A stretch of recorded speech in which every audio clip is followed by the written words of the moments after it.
hampir semua BUMN kita datangi Pak, dari mulai Pertamina, Pupuk Indonesia Group, 90% lah BUMN kita datangi. Pembeli di Indonesia tidak mengkontrol arus barang maupun dokumentasi, dan ini menjadi high cost. Yang paling berat tuh sustain. Jadi bukan hanya dia bisa buka, tapi bisa nggak dia melompat ke lewat 10 tahun, 20 tahun, konsisten dengan customer yang repeat order gitu Pak ya. Biaya logistik Indonesia katanya masih tergolong lebih mahal dibandingkan negara-negara lain, hampir mendekati 2 kali lipat dari negara maju. Si pelayaran ini ngitungnya pulang balik Pak, dan pemerintah sadar Pak Prabowo saat ini sangat pro pasar Pak. Indonesia ini negara rada-rada aneh. Jadi daya tahan itu kuat sekali Pak. Menurut saya nggak ada pengaruh. Kalau importir tetap berjalan seperti biasa. Penurunan mungkin ada tapi kecil lah. Menurut saya sih Pak, satu kuncinya kita hidup jujur aja Pak. Integritas yang paling nomor satu Pak. Jadi mungkin relasi saya, komitmen dan integritas yang saya punya gitu. Optimis nggak Pak dalam pemerintahan kali ini bisa dibenahin? Saya meyakini kalau Kembali lagi di Vocnomics Podcast. Hari ini kita mau ngobrol sama seorang CEO dan founder dari perusahaan logistik yang sangat besar di Indonesia. Langsung aja please welcome Bapak Sriyono Baharyanto Subianto. Terima kasih Pak. Selamat datang Pak di Vocnomics Podcast. Terima kasih. Terima kasih atas kehadirannya. Pak Sriyono sebagai CEO dan co-founder dari PT Mets International Indonesia. Siap. Dan mungkin untuk pertama kali, karena pertama kali datang di podcast ini, mungkin boleh Pak share sedikit tentang background-nya Pak Sriyono. Mungkin awal karir seperti apa sampai akhirnya terjun di dunia logistik ini Pak. Baik, terima kasih. Pertama-tama dulu tahun 1989 awal saya bekerja di perusahaan Singapura Pak, Temasek Group, namanya Neptune Orient Lines, NOL. Oke. Saya berkarir di situ dari seorang sales di lapangan Pak. Pak itu perusahaan di mana Pak? Di Jakarta. Di Jakarta ya. Okay. Berkarir di situ di Neptune Orient Lines sampai tahun 1997. Neptune Orient Lines mengakuisisi satu perusahaan American President Line, dan saya masih berkarir di situ selama 2 tahun. Jadi saya 9 tahun berkarir di Temasek Group di Jakarta. Itu di bidang apa Pak? Di bidang pelayaran Pak. Pelayaran. Logistik juga berarti? Dari containerized ya Pak, dari port to port. Right, oke. Dan tahun 1990 ada satu teman saya ngajak bikin perusahaan. Saya masih bekerja waktu itu jadi profesional. Dia datang minta bantuan, kebetulan beliau anak salah satu petinggi waktu itu. Dia bilang ke saya, bisa nggak setupin bisnis, karena dia punya modal cukup lah dari orang tuanya. Nah saya bilang oke, saya minta waktu 2 bulan. Dia datang lagi, kamu udah siap belum? Saya bilang udah siap dengan bisnis model dan lain sebagainya. Saya izin juga dengan pimpinan saya waktu itu. Pak, saya boleh nggak bisnis, tapi saya hanya komisaris, saya bilang begitu. Berjalannya waktu, setahun 2 tahun perusahaan berkembang. Teman saya yang punya uang ini, dia bilang, oh kalau bisnis tanya gitu gampang begitu. Dia akhirnya tarik diri. Nah sementara kami ini kan sebagai seorang profesional sudah menarik profesional yang bekerja juga di situ. Sudah punya karyawan lumayan lah, sekitar hampir 30-an. Sebagai orang yang bertanggung jawab kan, kita yang menginisiasi bisnis itu, saya bilang sama rekan 2 bisnis saya, jadi kita berempat waktu itu Pak. Saya bilang nih mau diapain ini perusahaan udah begini gitu. Atau saya nego juga yang punya duit, kalau boleh kamu jangan langsung saya harus kembaliin uang, gimana kalau saya cicil. Nah, akhirnya kita cicil, tapi dengan berjalannya waktu ternyata teman-teman saya ini satu-satu meninggalkan Pak. Gitu. Tahun 97 saya mau mengundurkan diri, mau fokus di bisnis. Pimpinan saya nggak kasih karena waktu itu ada merger. Nah merger saya 2 tahun. Saya bilang sama pimpinan saya, kebetulan saya nggak kena layoff waktu itu, saya disayang. Waktu itu sebetulnya karena kalau kena layoff lumayan, 8N plus 2, jadi 8 kali masa kerja plus 2 Pak. Jadi lumayan waktu itu kalau Kalau nggak salah OB kantor atau messenger kantor tuh lumayan waktu itu punya hampir 100-an lah pada saat itu ya Pak ya. Wow. Nah, kita nggak termasuk. Akhirnya partner saya tinggal satu waktu itu. Dia bilang, gimana nih perusahaan sudah maju, kapan keluar. Nah, akhirnya saya ajukan dan di approve. Jadi tapi ada masa transisi sekitar 2-3 bulan waktu itu Pak. Di tahun 99 saya fokus di bisnis dan perusahaan semakin besar. Tapi ternyata namanya manusia Pak, akhirnya juga di 2006 atau 2007 kita pisah lagi nih, tinggal saya sendiri kebetulan. Dan perusahaan semakin besar, tapi bisnis kita waktu itu, bisnis model kita tuh dulu kita kebetulan di PT Mats ini Pak terkenal dulu kita pemain utama di angkutan river container Pak. Ekspor, marginnya bagus, kita juga fokus waktu itu, dan dari awal-awal berdiri sudah fokus di river, dan kita sampai 2002 ternyata semakin turun marginnya Pak. Nah, partner saya ini nggak setuju kalau kita keluar dari bisnis river. Sementara saya melihat semakin hari semakin turun marginnya dan kompetitor banyak sekali Pak. Pelayaran ikut main di river, terus perusahaan-perusahaan, karena kan gampang Pak kalau di kegiatan bisnis ekspor gitu Pak ya. Kita namanya forwarder dulu ya Pak ya. Kita hanya memforward, beli dari shipping line, terus jual ke customer, dan everybody bisa gitu. Can do same gitu ya. Nah, akhirnya saya berpikir, aduh kayaknya nih kita harus punya bisnis model yang berubah. Nah, saya ajak berubah, tapi tim kita nggak mau Pak. Karena untuk kegiatan di import ini lebih jelimet karena ada regulasi, ada banyak aturan-aturan yang harus kita ikuti, maupun dari mulai di loading port maupun di Indonesia. Akhirnya kita pindah switch dari 2003 tuh ke import logistik. Di import logistik kita tantangannya saya di dalam dan di pasar waktu itu masih sangat virgin Pak. Kita memasarkan satu produk di mana nggak banyak yang perusahaan Indonesia bisa waktu itu Pak. Jadi pembeli di Indonesia, buyer Indonesia, kita edukasi supaya dia beli barang dalam kondisi franko gudang, ex-work namanya Pak. Dan di ex-work itu banyak tantangannya Pak. Kebetulan waktu itu saya memilih perusahaan BUMN jadi role model. Jadi intinya kalau di BUMN sukses pasti di swasta sukses.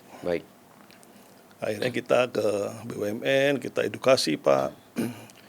Tantangannya berat Pak. Jadi hampir semua BUMN kita datangi Pak.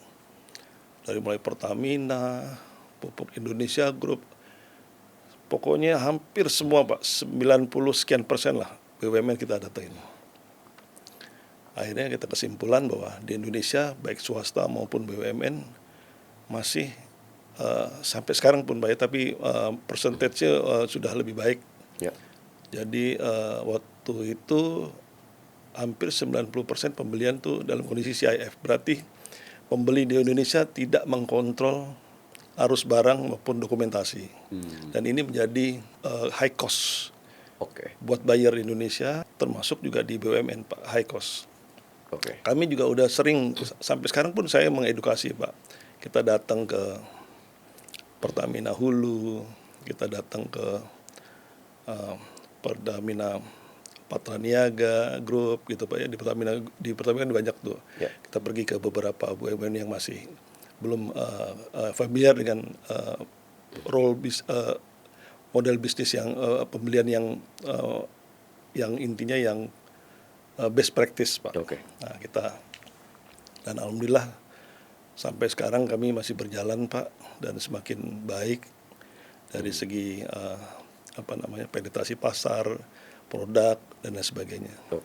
Mas Riono, PT MII ini saat ini berarti bisnis modelnya fokus di mana Pak?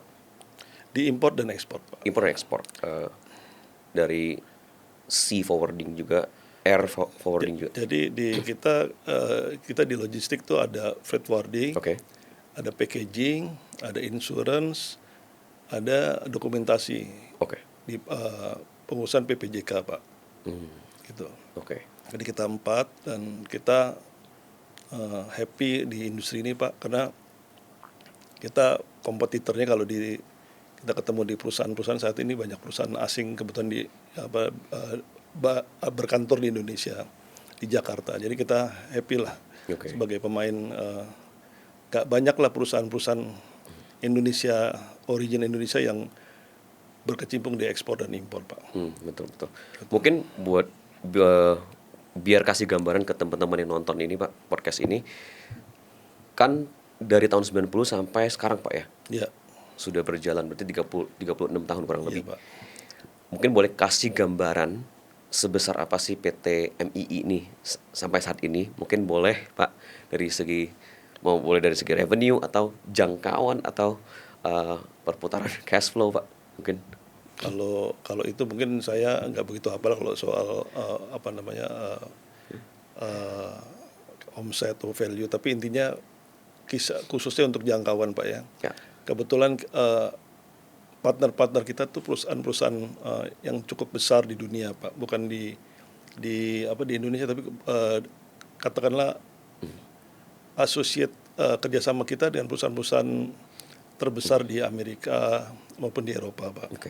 Jangkauan kita jauh Pak. Kita waktu kita berdiri itu rasanya nggak bisa ngebayangin bahwa kita bisa bekerja sama dengan perusahaan-perusahaan yang menurut saya benar-benar mimpi lah, seperti kita C.H. Robinson, XPO Logistik, ya hampir semua perusahaan besar itu pernah kerjasama sama kita, gitu. Jadi luar biasa Pak kalau kerjasama lingkup bisnis kita saat ini Pak. Gitu Pak. Cukup ya boleh dibilang salah satu yang terbesar ya Pak ya, PT MII. Ya kita pemain utama lah, salah satu. Pemain utama ya. Mungkin boleh di-share sedikit Pak buat teman-teman yang nonton yang mungkin pengen tahu sedikit banyak tentang dunia logistik. Seperti apa sih Pak industri logistik saat ini di Indonesia Pak? Di Indonesia saya pikir bagus Pak, industri logistik baik domestik maupun internasional Pak. Karena kita waktu kita bisnis ya tahun 90 kan mungkin penduduk Indonesia baru 170 atau 180 Pak ya. Sekarang udah 280 juta. Jadi pemainnya banyak, tapi kita punya macam-macam market Pak. Gitu ya. Paling gampang satu contoh, misalnya kita masuk ke industri luxury Pak. Kita bawa emas, bawa banknotes Pak ya. Itu kita katakanlah itu baru buat kita. Terus di industri domestik kita bawa alat-alat berat, macam-macam alat berat ke Indonesia Timur. Jadi intinya di Indonesia maju Pak saat ini industri logistik. Tapi saya tekankan bahwa mungkin gampang buka bisnisnya Pak, tapi untuk sustain ini yang berat Pak. Gitu Pak. Yang paling berat tuh sustain. Jadi bukan hanya dia bisa buka, tapi bisa nggak dia melompat lewat 10 tahun, lewat 20 tahun, ya dia konsisten dengan customer yang repeat order gitu Pak ya. Gitu. Itu yang paling berat Pak. Ya kayak Bapak misalnya contoh buka restoran, sekarang viral. Betul. Viralnya berapa lama Pak? Gitu. Dia bisa nggak customer itu repeat ke dia? Nah itu yang paling berat. Apalagi kan saat ini kan orang tuh selalu kan viral ini paling murah. Kita nggak masuk di paling murah Pak. Gitu. Kita buka value Pak. Kita berikan ke customer itu value Pak. Mungkin kita customernya nggak banyak, gitu. Tapi kita fokus di customer itu Pak. Gitu. Kita growth with the customer Pak. Gitu. Tadi Bapak ngomongin soal sustainability. Apa sih Pak menurut Bapak kunci dari PT MII ini bisa sustain seperti ini. Kalau tadi Bapak bilang ada value ya, value ke customer, apalagi Pak? Mungkin. Gimana podcast hari ini? Seru banget kan? Podcast ini didukung oleh Linkit. Di zaman kreator ekonomi sekarang, semua orang pengen mencari cuan dari produk digital. Faktanya, masih banyak yang nggak tahu gimana caranya bikin produk digital yang bisa menghasilkan cuan dengan produksi sekali dan jualannya bisa berkali-kali. Ada satu website builder yang bisa ngebantu kita bikin produk-produk digital seperti bikin template untuk presentasi, bikin tracker keuangan, booking konsultasi, sampai bikin e-book sendiri. Pernah kebayang nggak? Nulis buku, publish buku sendiri, dan bisa langsung dijual di website builder ini. Website ini namanya Linkit. Saat ini sudah ada lebih dari 1 juta users di Linkit. Banyak dari mereka yang sudah menghasilkan cuan 2 digit, 3 digit, dan bahkan miliaran setiap bulannya. Ini saatnya bikin dan jual produk digital kita sendiri. Bahkan kalau kita nggak punya produk digital kita sendiri, kita bisa daftar jadi afiliator dan kita bisa dapat cuan dari jualin produk-produk dan karya-karya orang lain. Tunggu apa lagi? Jangan ketinggalan dapetin cuan dari jualan digital produk. Buka browser kamu sekarang dan mulai bikin akun Linkit. Gratis. Sustain itu salah satunya disiplin, Pak. Oke. Karena tanpa disiplin, saya pikir negara atau perusahaan nggak mungkin akan maju, Pak. Oke. Gitu. Jadi mungkin kalau bekerja sedang di MI kayak di tentara, Pak. Disiplin ya, Pak. Jadi beda memang kalau mungkin orang sekarang bilang ada flexible time atau flexible kerja, WFA, WFH. Kalau di industri jasa kelihatannya hanya beberapa bidang yang kita bisa begitu, Pak. Oke. Kita bisa sustain juga karena kita juga punya produk-produk baru, Pak. Kita juga kita juga ada digitalisasi untuk proses custom clearance, Pak. Oke. Dan itu menurut saya nih, Pak ya, kita sudah riset untuk produk kita itu mungkin kita yang pertama di Indonesia, Pak. Oke. Fokus di proses custom clearance via mobile, Pak, bukan via web, Pak ya, tapi via mobile. Oke. Bapak bisa foto dokumentasinya, kita bisa proses dengan bea cukai, SPPB barang keluar, Pak. Oh, wow.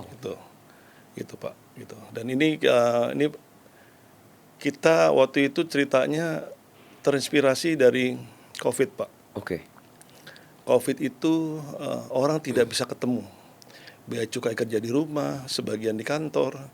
Kita juga banyak kerja di rumah atau kebetulan logistik waktu itu dibolehkan masuk 100%, Pak. Oke. Jadi kita nggak ada yang WFH waktu itu. Jadi kita kesulitan juga. Nah, dari situ tim kami, Pak, gimana nih kalau misalnya kita buat aplikasi khusus di mobile. Bagus. Jadi kita riset 2 tahun dan kita kerjakan mulai tahun 2003. Kita selesai di 2005, kita minta izin sama bea cukai, kita minta izin dan mereka approve dan kita mungkin menurut saya satu-satunya, Pak, gitu. Iya. Baru sih pertama lah kita lah gitu. Ini kayak semacam aplikasi kah, Pak? Aplikasi Tapi connect ke bea cukai. iya, connect ke bea cukai gitu. Di approve oleh bea Ada cukai. approvalnya juga suratnya, Pak. Nanti bisa saya kasih berikan Bapak. Oke. Pertama di Indonesia ya. Menurut saya pertama di Indonesia, dan kita riset juga di negara-negara lain belum juga ada, Pak, gitu. Iya, Gitu. iya. Oke. Hanya mungkin gitu di Flexport di Amerika ada Flexport, di Amerika dia online dengan Iya. bea cukainya. Kita dapat data, informasi juga ya. Dari data yang kami dapat, biaya logistik Indonesia katanya masih tergolong lebih mahal dibandingkan negara-negara lain. Hampir mendekati 2 kali lipat dari negara maju. Iya. Ya. Itu benarkah dan apa yang jadi permasalahan di sini, Pak Suryono? Wajar, Pak, karena kalau Bapak kirim barang ke, contoh Bapak katakanlah freight 1 kontainer 20 kaki itu ke Jayapura, Pak. Oke. Mungkin lebih mahal daripada Bapak shipment ke Jakarta ke Eropa. Ya, atau Bapak ke Jepang gitu ya. Untuk saat ini misalnya 19 juta Bapak ke Indonesia Timur rata-rata. Sementara ke Jepang mungkin hanya $1.000 lah, atau kurang dari $1.000. Dari Cina. Nah, itu karena apa, Pak? Karena si pelayaran ini ngitungnya pulang balik, Pak. Dan pemerintah sadar, dan alhamdulillah dari presiden ke presiden, menurut saya nih Pak, saya mengikuti dari presiden, dari Pak Harto ke Gus Dur, ke Pak Habibie, ke Gus Dur, ke Bu Mega, sampai Pak Prabowo saat ini sangat pro pasar, Pak. Dan Pak Prabowo akan mengeksekusi di Irian, di Papua, maksud saya Pak, banyak katakanlah food estate ataupun hilirisasi di Papua, dan ini menurut saya sangat baik nantinya buat industri logistik. Karena apa? Karena ada balikan, Pak. Di Maroke itu akan ada food estate besar 3 juta hektar atau 1 juta hektar. Itu akan produk akan dibawa ke Jawa lagi ataupun ke Kalimantan ataupun ke Sumatera, dan dia akan ada two-way traffic, Pak. Dan ini bagus sekali buat Indonesia. Dan kita bersyukur Pak Prabowo sangat pro pasar, apapun beliau dengarkan, Pak. Gitu. Buat saya kedepannya akan lebih baik. Memang kita juga memang tinggi, Pak. Di antara negara ASEAN pun kita tinggi. Bandingkan Singapura 8%, kita 14%, Malaysia 13%. Dan kedua, sebelum kita bicara sebelum perang, Pak ya, sebelum perang ini kita kalah dengan Malaysia. Kenapa? Harga solar mereka sangat murah, Pak. Kalau nggak salah menurut saya 6.000 atau 6.500 solar mereka, Pak. Gitu. Kita tinggi, Pak. Dan menurut saya ke depan kita akan lebih baik lagi, Pak. Iya. Gitu. Menurut Mas Riono, apa yang harus dilakukan biar kita bisa tadi 14% ya dari PDB ya berarti ya, bisa minimal setara dengan negara-negara ASEAN lah, gitu Pak. Pertama regulasi, Pak. Kedua adanya connectivity, Pak. Kita ini kan masing-masing kementerian kan mikirnya sendiri-sendiri, Pak. Nggak berpikir secara komprehensif. Katakanlah contoh misalnya kereta api, Pak. Kita punya banyak kawasan industri dan memang terpecah-pecah. Sekarang katakanlah misalnya industri di Kendal, di Batang, dan saya juga dengar dari Menko Perekonomian dan teman-teman di kereta api mereka akan buat stasiun di dry port di Kendal, di Batang, dan itu menurut saya harusnya memang berpikir begitu, Pak, supaya kita mengurangi katakanlah BBM di jalan, dan harusnya di campaign bahwa kereta api ini lebih efisien gitu, Pak. Harusnya ada connectivity. Jadi intinya pemerintah harus connectivity. Jadi memikirkan tidak hanya modal laut, Pelindo hanya berpikir modal laut, kereta api hanya di darat, tapi semuanya, Pak. Kalau terintegrasi, saya yakini bahwa itu akan sangat efisien. Dan beruntung kita di awal-awal pemerintahan Pak Jokowi dan Pak Prabowo ini kan meneruskan Pak Jokowi, adanya hilirisasi di Papua, adanya food estate di Maroke, ini akan sangat membantu dan akan menurunkan logistik cost secara signifikan, Pak. Jadi regulasi dan connectivity ya. Iya, regulasi dua hal ini ya. Iya, menurut saya, Pak. Dan digitalisasi yang paling penting, Pak. Karena contoh saya bawa waktu itu ada satu investor dari Amerika. Mau invest, kebetulan ini salah satu perusahaan truk terbesar di Amerika. Ternyata kita nggak punya data output dari setiap kawasan industri, Pak. Misalnya contoh pabrik ini produksinya berapa, di hari apa, semuanya ada datanya. Dan ini nggak ada datanya, mereka nggak berani investasi, Pak. Jadi Indonesia itu yang memang yang database dan intinya digitalisasi sangat kurang, Pak. Di kawasan industri sini kita nggak tahu gitu, jadi belum ada datanya. Pas 2 tahun yang lalu saya bawa, Pak. Gitu. Optimis nggak, Pak, dalam pemerintahan kali ini bisa dibenahin? Saya meyakini kalau Pak Prabowo ini kan gercep, Pak ya. Kalau orang bilang tuh orang Jawa bilang tuh nyet, jadi dia maunya hari ini harus jalan. Dan saya pikir di era Pak Prabowo PR dari presiden sebelumnya ya 50-70% bisa terselesaikan asal menteri-menterinya memang melaksanakan instruksi presiden, Pak. Gitu, Pak. Gitu. Dan saling kolaborasi kali ya. Ya, harusnya di bawah Pak Prabowo solid, Pak, karena secara politik kan kita nggak ada lagi oposisi, Pak. Oke. Menurut saya gitu, Pak. Siap. Oke, kita optimis ya, Pak ya. Ya, optimis Oke. sekali. Pak Suyono, apa sih dampak yang paling dirasakan di dunia logistik dengan dinamika geopolitik sekarang, Pak? Ini yang paling banyak ditanyain nih, Pak. Paling besar karena satu, Pak, harga ini, Pak, fuel, Pak ya. Oke. Fuelnya itu karena kan ini bisa 4 hari sekali, bisa berubah-berubah. Harga freight tuh hampir maksimum 4 hari berubah, Pak. Berubah-berubah gitu. Apalagi nanti kalau misalnya betul-betul Houthi itu menutup selat Bab, satu selat yang di Laut Merah, itu tambah parah lagi, Pak. Oke. Tambah parah lagi itu. Nanti akan itu mungkin setiap hari berubah-berubah itu.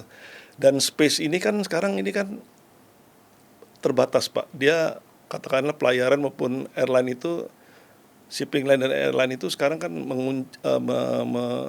mengurangi fleetnya. Misalnya tadinya katakanlah sehari atau tiap hari ada, sekarang mungkin hanya 5 kali, 3 kali. Intinya Dikarenakan kapasitasnya dikecilkan. Dikarenakan kan asuransinya, Pak, mahal juga kan. Asuransi naik semua. Dan asuransi mungkin tiap hari juga sama, Pak, berubah juga. Oke. Gitu. Premi, Pak. Jadi ini dampaknya besar. Jadi harga fuel dan insurans itu berubah-berubah, Pak. Sampai saat ini 4 hari sekali bisa berubah, Pak, harga fuel. 4 hari sekali berubah, Pak. Malah mungkin ini kan kita bicara sebelum akhir bulan, ini awal bulan, Pak ya. Bulan lalu mungkin orang masih lihat nih mungkin seminggu selesai, 2 minggu selesai. Sekarang enggak, Pak. Di bulan Agustus ini, di bulan April ini 4 hari mungkin, atau 3 hari. Atau mungkin setiap hari bisa berubah. Pengaruh ke biaya logistik seperti apa, Pak? Kan udah deal nih, tiba-tiba berubah. Oh, nggak bisa, Pak. Itu kita harus eskalasi juga. Kita bilang, ini nggak bisa kalau Anda mau harga segitu, mungkin nanti kita tunggu aja. Space-nya kita nggak dapat, Pak. Gitu, Pak. Kita bisa nggak dapat space, kita nggak bisa dapat jadwal kapal laut maupun kapal udara, Pak. Gitu, Pak. Impact-nya besar ya, Pak, untuk international trading ini ya? Pasti, Pak. Pak Sriono ngelihatnya dinamika geopolitik ini bakal berapa lama, Pak? Kurang lebih. Prediksi, Pak. Prediksi saya kejadian mungkin paling lama sampai Desember, Pak. Paling lama sampai Desember. Oke. Paling cepat mungkin harusnya sih paling cepat 3 bulan dari bulan ini, Pak ya, dari bulan Maret, Pak ya. Maret, April, Mei. Paling cepat, Pak. Tapi paling lambat mungkin di Desember. Oke. Untuk para pelaku usaha yang mungkin di international trading ya, mungkin apa yang harus diantisipasi, Pak, kalau misalnya ini berkepanjangan sih, Pak, menurut Pak Sriono? Buat eksportir atau importir, Pak? Dua-duanya, Pak, mungkin ya, pasti kena dampaknya ya dua-duanya. Kalau harusnya eksportir itu bagus, Pak, Oh gitu. karena dia akan dapat paling nggak dua, Pak. Dia akan dapat gain forex. Oke. Dolar akan nggak menentu, Pak, naik, Pak, dan dia belinya kan dari rupiah. Oke. Kedua ada panic buying, Pak. Misalnya dia harus menyimpan satu produk gitu, Oke. Pak. Paling nggak dia harus di makanan atau minuman gitu. Pasti ya dia akan stop. Panic buying ada.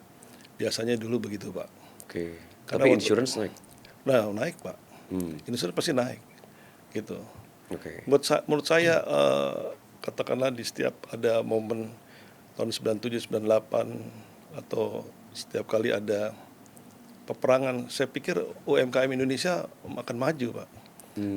Menurut saya, Pak ya. Karena tahun 98 itu yang maju UMKM, Pak. Gitu. Karena produknya banyak dibeli. Apalagi kan kalau saat ini kan UMKM kita juga udah bagus packagingnya, Pak, dibandingkan dulu, Pak ya. Oke. Produk-produknya juga lebih banyak diversifikasi.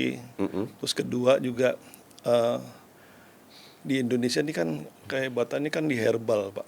Jadi produk-produk Ya, yang apa non pestisida dan lain sebagainya non chemical ya. ya gitu. Oke. Saya meyakini Indonesia justru UMKM-nya maju Pak di Oke. pas saat perang ini Pak gitu. Untuk importir Pak. Diimportir challenge-nya, nah ini diimportir challenge-nya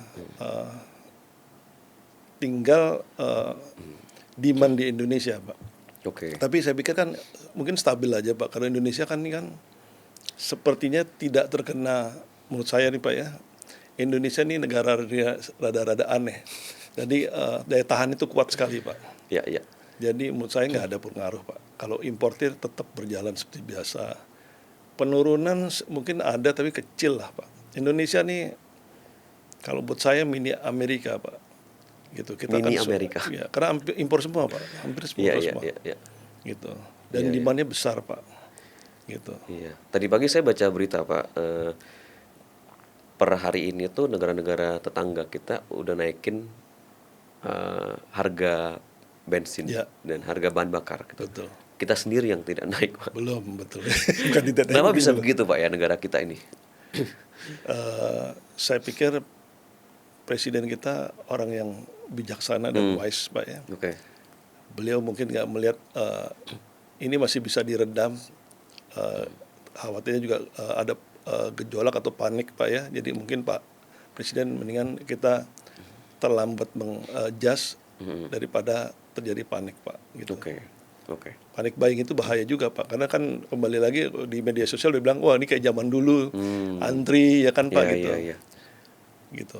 Saya pikir beliau menunggu momen yang tepat lah untuk mengadjust. Saya pikir bukan kenaikan wajar sih Pak. Mana mungkin kita BBM harga dasarnya naik kita nggak mungkin. Di situasi kayak gini ya. Ya, terus udah gitu seberapa tahan APBN kita gitu Pak. Oke.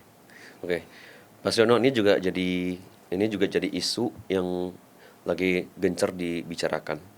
Jadi sekarang saat ini kan beberapa tahun terakhir gencarnya barang-barang impor yang masuk dari China, Pak. Ya. Mungkin bagus untuk bisnis Mas Riono ya. Tapi ada berita Pak Purbaya akan mengenakan pajak tambahan untuk barang-barang yang diimpor dari China. Ya. Tanggapan Bapak terhadap isu ini seperti apa Pak? Kalau saya pikir Pak Purbaya mau menaikkan pajak itu kan pasti barang-barang yang sudah ada sudah bisa dibuat di Indonesia Pak. Gitu menurut saya Pak ya. Jadi nggak ada produk Cina misalnya dihadang dengan penambahan pajak dan penambahan pendapatan lain-lain Pak ya. Saya pikir Cina bukan nggak terhadang Pak gitu, karena mereka luar biasa Pak. Jadi boleh dibilang nggak ada pengaruhnya buat ini Pak, buat importir di Indonesia. Pasti ada plus minusnya. Dan paling nanti di-adjust Pak. Gitu. Bisa juga kan di Cina ini kan gini Pak. Suppliernya misalnya contoh barangnya tadinya beli misalnya harganya 100 dikasih 1 Pak. Nanti dikasih 100 dikasih 3 gitu Pak ya gitu. Jadi 3. Jadi banyak jalan menuju Roma buat mereka Pak gitu Pak. Klien terbesar PTMI dari negara apa Pak? Kita memang Cina luar biasa Pak. Cina Pak. Boleh nggak Pak? Luar biasa ya Pak ya. Apa yang bisa kita kan Pak Sriono pasti jadi makin sering nih transaksi dengan China ya Pak. Apa yang bisa kita pelajarin sih Pak dari mereka? Yang bisa kita adopsi lah ya. Apakah etos kerja mereka kah atau apa sih Pak yang bikin mereka luar biasa ini apa? Pertama pemerintahannya Pak sangat mendukung ya. Sangat mendukung. Jadi pemerintah pusat dan pemerintah daerah tuh saling bahu membahu. Pemerintah daerahnya memberikan jaminan misalnya pengurangan teks atau pinjaman. Kalau di Indonesia kan ada BPD Bank Pembangunan Daerah memberikan pinjaman bunganya lebih baik gitu. Pemerintah pusatnya juga mensupport semua eksportir Pak ya. Jadi katanya subsidi juga Pak ya. Pasti Pak. Biaya ekspor ya. Pasti. Jadi dia kalau Bapak ekspor dia ada refund tax Pak. Jadi dapat jadi untungnya itu dikasih refund dari, jadi katakanlah kamu jual ke luar negeri nggak untung, tapi kamu saya kasih untung, gitu Pak. Ada kickback lah dari pemerintah Pak gitu. Oke. Gitu. Dan kita pemerintahannya memang sudah membuat klaster-klaster setiap kabupaten ataupun provinsi dibikin klaster ini di setiap provinsi ataupun kabupaten. Ya. Nah, ini yang belum Pak di Indonesia. Tapi saya pikir waktu itu saya dengar sih pemerintah sudah membuat klaster di provinsi Jawa Timur, provinsi Jawa Tengah. Tapi memang yang saya bilang tadi Pak, connectivity-nya Pak. Oke. Itu Pak, harus Pak gitu. Oke. Mulai dari yang apa yang bisa pemerintah kita bisa adaptasi secara cepat Pak sebenarnya? Mungkin kickback tadi Pak mungkin. Kayaknya sepertinya Indonesia nggak sampai ke situ Pak. Nggak Belum sampai sampai ke situ, belum sampai ke situ Pak. Oke. Karena kalau kickback katakanlah ada insentif itu rawan mungkin disalahgunakan Pak ya, iya. itu. Oke.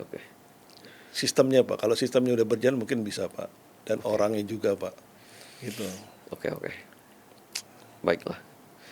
Kita tetap optimis Pak ya. Harus Pak. Oke. Harus. Pak, ini ada satu data lagi dari UN Trade and Development. Dikatakan international trade ini semakin besar dari tahun ke tahun dari segi nilai transaksi Pak, dan udah menyentuh 35 triliun USD, hampir sepertiga dari GDP dunia Pak. Iya. Ya. Apa yang kita pelaku usaha perlu ketahui dari international trading ini biar di Indonesia khususnya Pak ya, biar kita nggak miss out nih Pak. Ini nilainya sangat besar nih Pak. Nah, itu harusnya pemerintah membuat katakanlah contoh di Korea Pak. Di Korea itu presidennya Pak, yang saya tahu Pak ya, setiap tahun dia panggil tuh Pak BUMN semua. Dia tanya dulu manufaktur, kamu tahun depan naik berapa persen produksi kamu? Oke. Katakanlah Samsung misalnya Pak. Samsung, jadi swasta dan BUMN diundang. Oke. Kamu tahun depan berapa ekspansi kamu? Saya 50% misalnya, Samsung bilang. Nanti dia bilang sama Korea Air, kamu ingat ya, itu dia 50%, kamu harus ambil tuh paling nggak 25% misalnya, atau 70%. Nah, dia bilang lagi sama shipping company Hyundai, kamu tuh ingat ya, jadi setiap ada opportunity, presidennya itu yang menjadi sebagai CEO-nya gitu, dan saya lihat Pak Prabowo bisa di situ Pak, gitu. Dan harusnya menteri-menteri beliau tuh beri masukan yang oke Pak, tahun depan nih kayaknya ada bagusnya pabrik-pabrik AI itu jangan di Amerika, di Middle East, paling aman di Indonesia misalnya Pak ya. Karena Indonesia kan juga banyak Pak tempat yang aman, misalnya nggak ada gempa di Jepara Pak ya. Oke. Atau di Bangka yang saat ini mau jadi PLTN.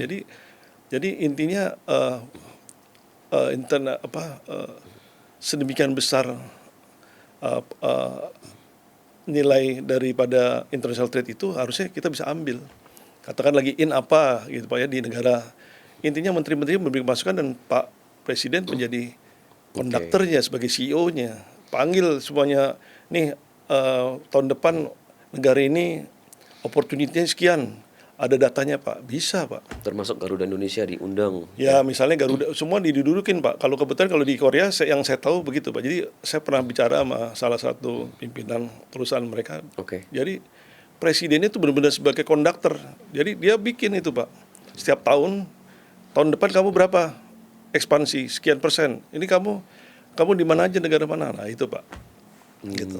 Itu yang atau kalau misalnya kita dubes kita harusnya menurut saya dubes Indonesia ini kan benar-benar di-push dan dibikin KPI, target harus menjual hasil ekspor kita sekian.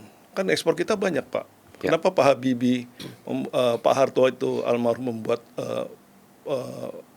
Nurtanio waktu itu Pak, sekarang PT Dirgantara. Karena beliau mau loncat 10-20 tahun waktu itu untuk ekspor pesawat Pak. Karena kita supaya meninggal ketertinggalan kita di ekspor pangan ya segala macam akselerasi. Harusnya menurut saya harus di-push di KPI dan tiap bulan mereka harus presentasi pendapatan. Oke, kita bisa jualan ini, UMKM kita yang dimajukan, kita bisa jualan di negara ini gitu Pak. Oke. Kita punya tools kok, duta besar. Dan duta besar ini yang saya lihat masih belum. Paling hanya duta besar UI aja Pak yang saya lihat baik ininya Pak, returnnya lah, sama Qatar kalau nggak salah Pak. Oke. Gitu. Berarti mayoritas peran pemerintah ya untuk memaksimalkan nilai transaksi yang sangat besar ini Pak ya? Harus Pak. Oke. Kalau dari pelaku usaha sendiri, apa yang bisa mereka optimalkan Pak? Ya diversifikasi produk Pak. Jadi Diversifikasi harus kita lihat. Nah kadang-kadang kalau saya lihat Indonesia ini pengusahanya tuh itu bisnis saja Pak. Jadi kalau dia enak nih, bagus nih, saya ikut gitu ya. Oh nih eksportir batu bara, saya ikut jadi eksportir batu bara. Jadi dia nggak punya originally produk sendiri. Makanya kita nih bisnisnya selalu me to bisnis. Lo punya, gue punya gitu Pak. Pak. Oke. Wah, itu good point sih Pak. Gitu. Apa saran dari Pak Sriono? Apakah mungkin dengan kekuatan kita di herbal kah? Mungkin ya. Kalau saya ini ada ini Pak. Saya ada usul Pak ya, melalui podcast ini. Sebetulnya Indonesia ini Pak, kalau mengundang turis Pak, jangan cuma di Bali Pak. Pemerintah itu satu bagusnya Pak ya. Kalau Bapak tahu bahwa Indonesia ini terkenal pengobatan tradisional, alternatif. Ya. Harusnya itu dibikin klaster Pak. Contoh di Bogor itu ada Cimande. Jadi dikampanyekan ke luar negeri. Kamu kalau patah tulang nggak perlu ke dokter, lebih bagus ke Cimande misalnya gitu Pak ya. Jadi setiap tinggal pemerintah, katakanlah presiden bilang, oke, Pangdam, Kodim, coba kamu intervensi. Siapa yang alternatif, dan dibikin klaster Pak. Iya, medical tourism ya. Ya, satu itu Pak ya. Yang kedua saya lihat Pak, kita di dunia ini kan sekarang nih lagi krisis spiritual Pak. Menurut saya nih Pak ya. Banyak orang pengen dia katakanlah saya nggak tahu ya, healing apa, dia bukan pergi cuma lihat keindahan pantai, cuma dia pengen ada lihat sejarah. Nah, kan di Indonesia ini kan terkenal penyebaran agama Islam Pak. Ya.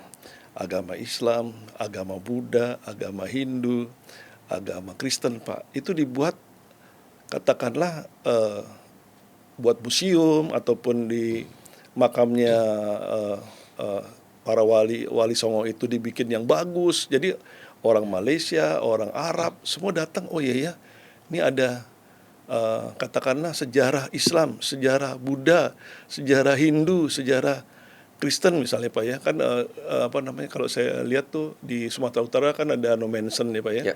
Dibuat Pak museumnya. Jadi orang tuh akan datang ke Indonesia. Jadi bukan hanya dijual di Bali misalnya sekarang buat party gitu Pak ya. Jadi ada diversifikasi, dan ini saya pikir ini turis yang ada value-nya Pak. Gitu Pak. Gitu. Menurut saya nih Pak ya. Semoga didengar Pak ya podcast ini oleh Kementerian Pariwisata. Nah, harusnya gitu Pak. Jadi intinya kita lebih out of the box Pak. Kalau cuma hanya jual Bali, jual ini, saya pikir kita nggak out of the box. Tapi kalau Anda jual pengobatan alternatif, Anda jual museum Pak ya.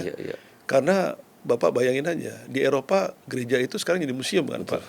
Kenapa kita nggak penyebar agama Islam, penyebar agama Kristen, penyebar agama Hindu dan Buddha dan yang ada di sini atau di Konghucu, kan mereka pengen tahu Pak.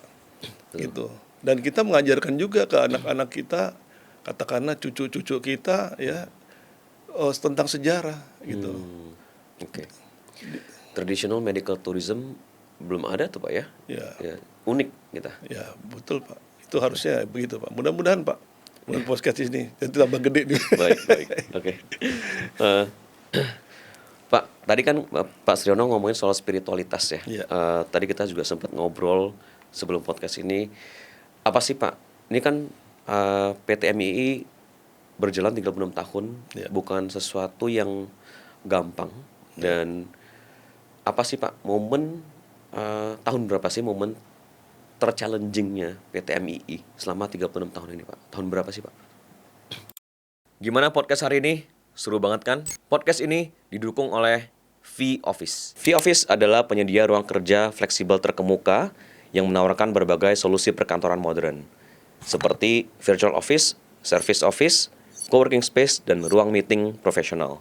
Dengan jaringan luas di 50 lebih lokasi di 7 negara, V-Office membantu perusahaan dan pengusaha mendapatkan kantor representatif di lokasi strategis. Berbekal lebih dari 20 tahun pengalaman dan telah dipercaya oleh 50.000 klien, V-Office juga memegang rekor muri sebagai penyedia virtual office dengan cabang terbanyak di Indonesia. V-Office menjadi pilihan tepat bagi bisnis yang membutuhkan fleksibilitas, efisiensi, dan citra profesional untuk berkembang lebih cepat. Periodenya Pak 2009 ke 2012 mungkin Pak. Jadi 4 tahun itu Pak. 4 tahun itu ya. Apa yang terjadi, Pak? Kolaps Pak. Kolaps. Kolaps artinya Yang paling parah tuh 2011 kami nggak punya income, ada order nggak bisa dijalani, punya utang di mana-mana Pak. Oke.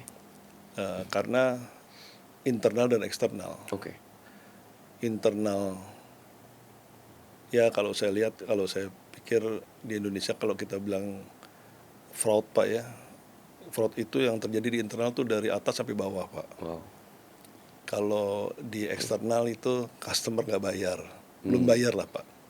Jadi kami benar-benar dari 200 sekian orang hanya sisa 4 orang Pak. Wow. 200 sekian orang, 4 orang Pak. Dan kami terusir dari kantor kita milik sendiri, jadi karena kita nggak punya apa-apa, kita jual dan kita hanya mungkin dari 2 kali tempat podcast Bapak nih. Wow. Kita sewa, itu 1,5 kali deh podcast Bapak nih. Jadi kita sewa, tinggal kami di Jakarta tinggal bertiga, di Semarang 2 orang, di Surabaya 2 orang juga Pak. 2, 3. Tapi yang di Semarang itu memang ada ordernya Pak, tapi memang nggak perlu modal, tetap jalan. Oke. Di Surabaya ada juga income tapi nggak banyak, cuma di Jakarta luar biasa, berhenti kita Pak. Dan itu kita 9 bulan mati suri Pak. Wow. Mati suri. Jadi kalau Bapak tanya tadi paling challenging, wajar Pak kalau orang pengusaha itu, saya dengar misalnya di berita loncat dari apartemen atau ada satu keluarga bunuh diri gitu Pak ya. Karena kalau yang udah punya utang Pak, setiap 4:30 pagi udah ditelepon. Dulu kan gak ada zamannya WA Pak ya. Yeah. Telepon ke rumah, datang ke rumah. Saya pikir udah kena mental tuh kalau anak sekarang Pak. Yeah. Jadi waktu itu dari bulan ke bulan, dan perjalanannya satu Pak, bahwa hanya iman yang bisa, kesabaran dan iman kita yang bisa melewati itu Pak. Wow. Sabar. Jadi memang setiap Bapak mendapat cobaan, saya pikir manusia Pak ya, semuanya jawabannya sabar Pak. Hanya bersabar aja. Oke. Kenapa Pak Sriono waktu itu tidak pivot ke bisnis lain atau tutup? Pak, saya sebelum fokus di bisnis logistik, kita juga pernah banyak punya bisnis lain Pak. Oke. Distributor fleksi dulu. Oke. Ada bisnis mobil, showroom. Terus ada bisnis pengolahan ikan, eksportir Pak waktu itu Pak. Oke.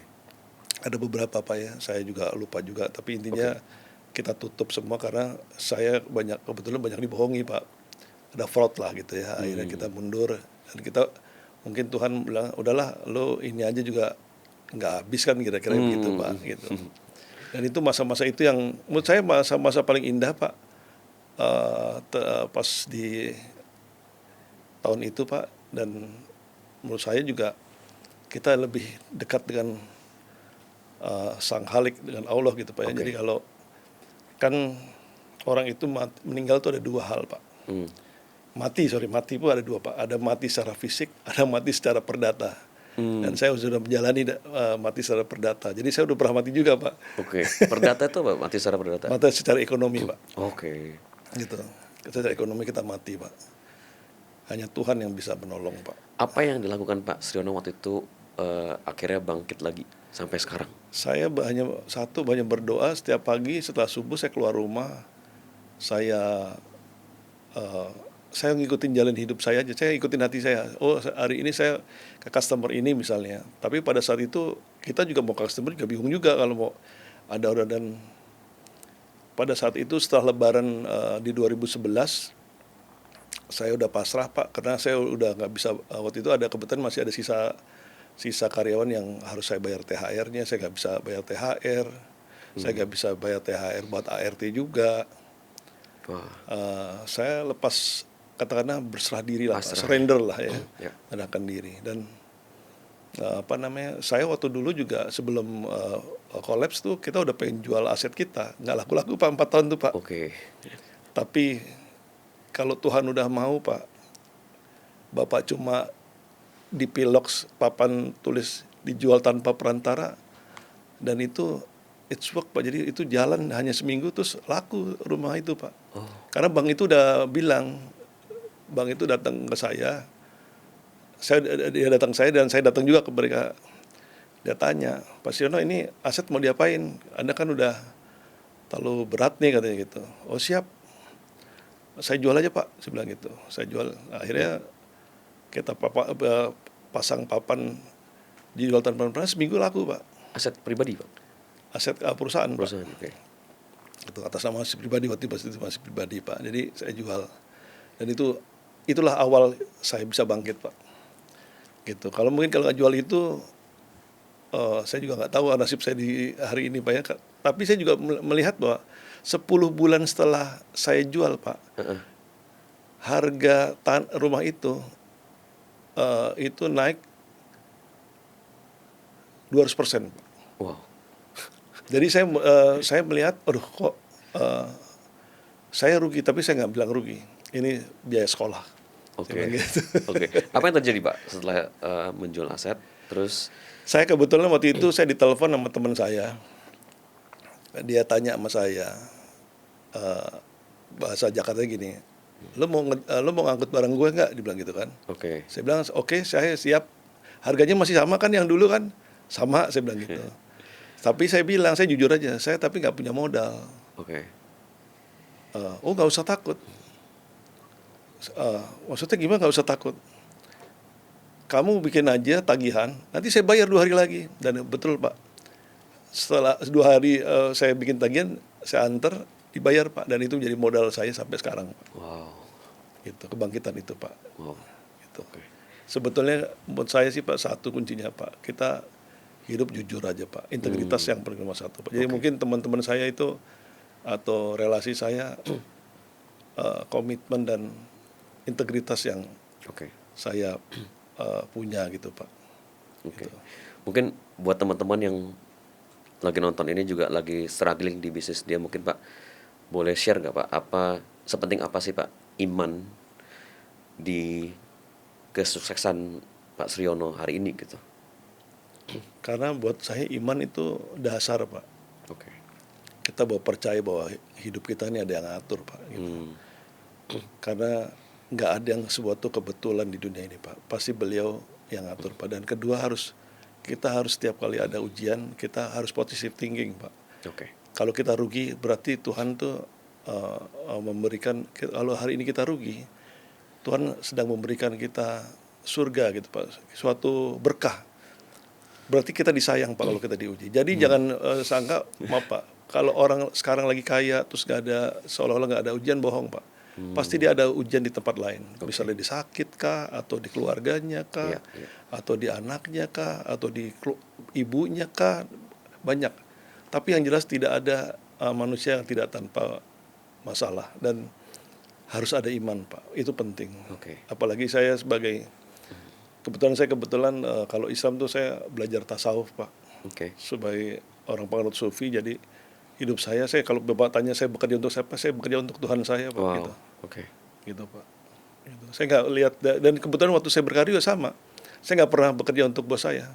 Bos saya itu cuma pesuruhnya, katakanlah wakilnya Tuhan aja. Tapi buat saya kerja untuk Allah. Gitu Oke. Pak. Wow. Hanya itu aja Pak.